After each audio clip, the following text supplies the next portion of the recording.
To introduce the project, I started this project because I was reading a paper about memory in Patanjali, and I had some trouble about how to organize the text and how to read the text. So basically, this is a solution for people that want to study Patanjali or make research in Patanjali.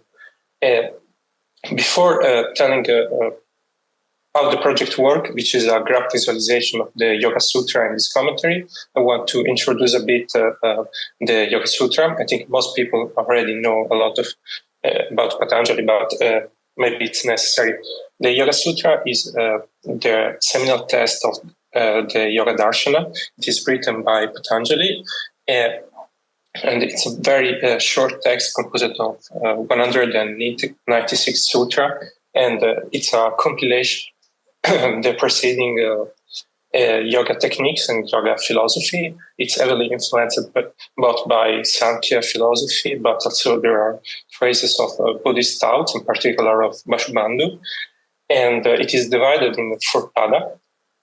The particularity of the text is that in all the remaining manuscripts, as it was noted by Mas, it's always accompanied by the commentary written by Vyasa, the Vyasa-Bhasya.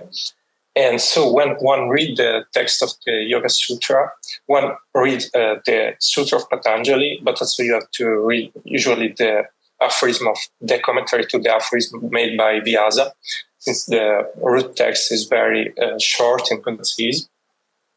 And after the Yoga Sutra got more recognition, there were a lot of historical commentaries written to both Patanjali and Vyasa.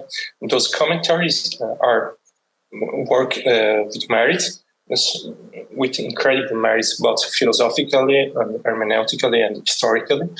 The most famous ones are the one by Shankara, the one by Vachaspati Mishra, the one by Vijnana Bhikshu or Rapaja. And so you want to access also those texts. That is that is basically the third layer of the text. And there is also the modern commentary, like the one from Aryarananda, which are commentaries written on top of all the preceding commentaries.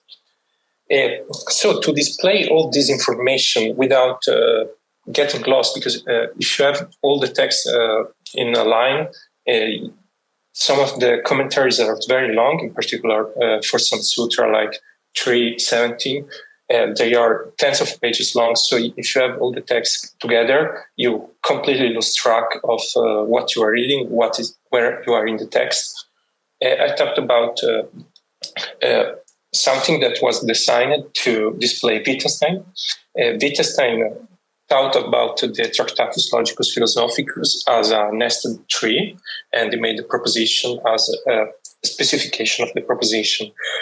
And so you have the main proposition and the proposition that explain the main proposition. And I found that this kind of display works perfectly for Patanjali, since the text is very, in the first 3 pada at least, incredibly well structured, because he usually makes a presentation sutra where he open with an argument, then a sub-argument sutra where he present a list of the items in the argument, and then it goes on, and there are other sutra defining the list. But I think it's easier to just show directly the website, so you can see. It's easier to see that to explain. This is the website; it's already working.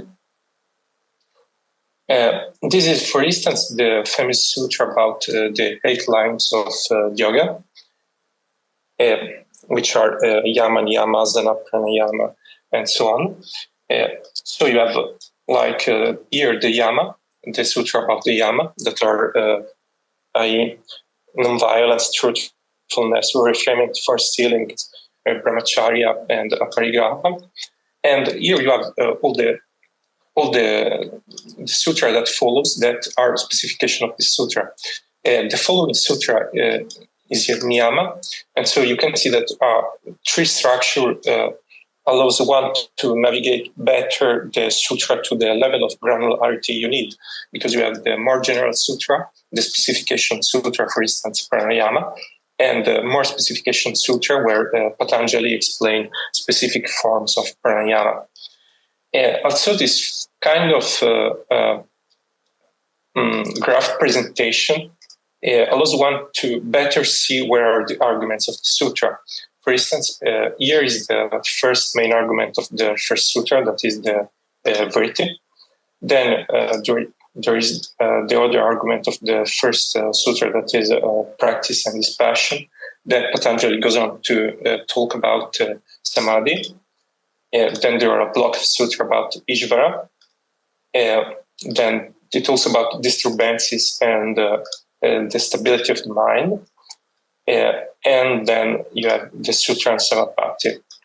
And those 6 arguments basically comprise almost the entirety of the first part of Patanjali.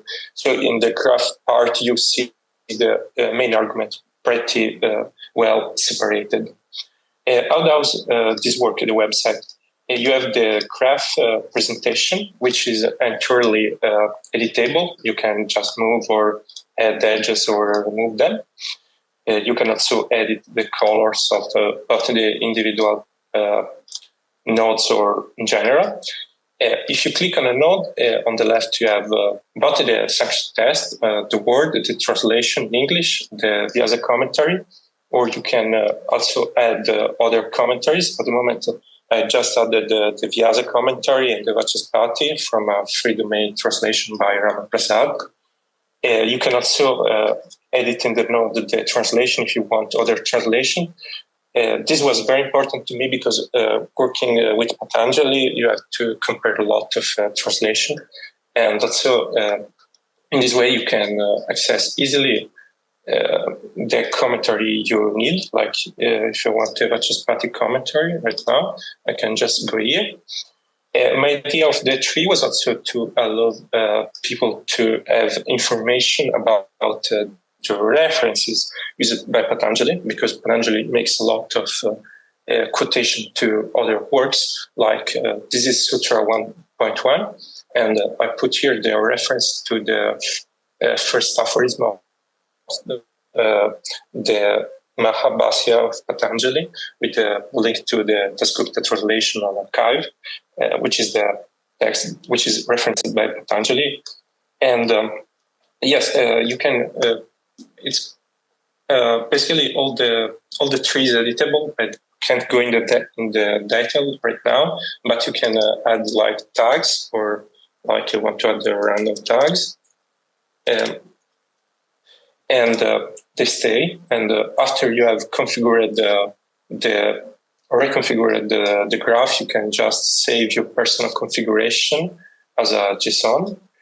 You can also edit it. You have the JSON, all the information of the graph, and you can reload the graph with your modification. So the site using the load. So the graph is entirely editable. I made this for me initially because I wanted to be able to track what was the central argument of the Yoga Sutra, and also to be able to access the translation without being overwhelmed by the sheer amount, and without having too many PDF file for it. I think this is the roadmap about what I plan to add to the graph. Unfortunately, I was not being able to implement all of these right now, but I'm on the go track to implementing everything. I don't think I have much time right now. Yes. So I will thank you all for the attention, and the website is already working, and if there are any bugs, feel free to contact me. I will keep improving it, and thank you all. If there are any questions, I will be glad to answer. Yeah, I request the next demonstrators to get ready during this Q&A when this is going on. Okay, the floor is open for questions to Mr. Giacomo de Luca for his wonderful work on Yoga Sutra trees.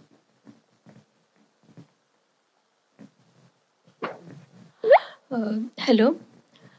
It was a very nice presentation. I really enjoyed it. I Can you see me? Okay. Anyway, doesn't matter whether you see me or not. But can you hear my question? Yes, sure. Yeah, fine. I can hear Yeah. your question Yeah. pretty well. It was a very nice presentation, nice work. It reminds me of similar work done at IIT Kanpur on Narada Bhakti Sutra. The Narada Bhakti Sutra is presented as a concept map in a similar way. But of course, what you have done is you have added several other features also. You can see the commentary and other things along with that. So my question now to you is, suppose this needs to be done for some other text. How much time will it take, or how much time you spent on the Yoga Sutras for around 200 sutras? It doesn't take much time, to be honest, because you can load in the website, so you any JSON file formatted properly.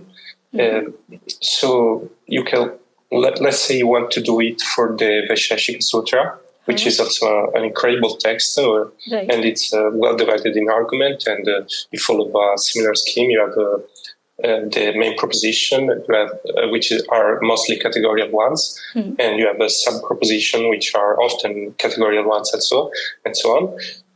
I have a pretty good scraper. I'm working on it, but basically you put a book in it, and it gives you a JSON file with the text of the sutra and maybe of the commentaries.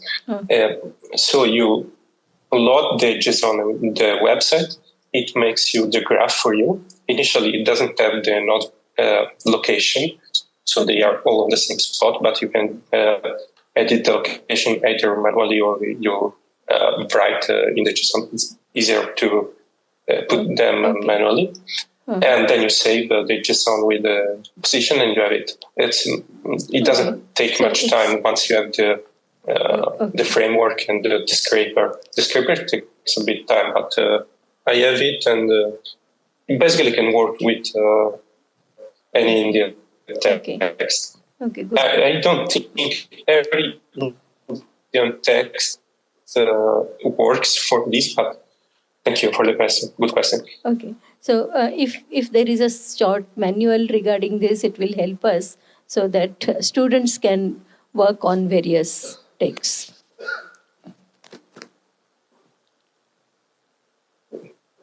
Yes. Okay. Thank you. Thank you. Okay. We once again thank for his wonderful work, Giacomo de Luca.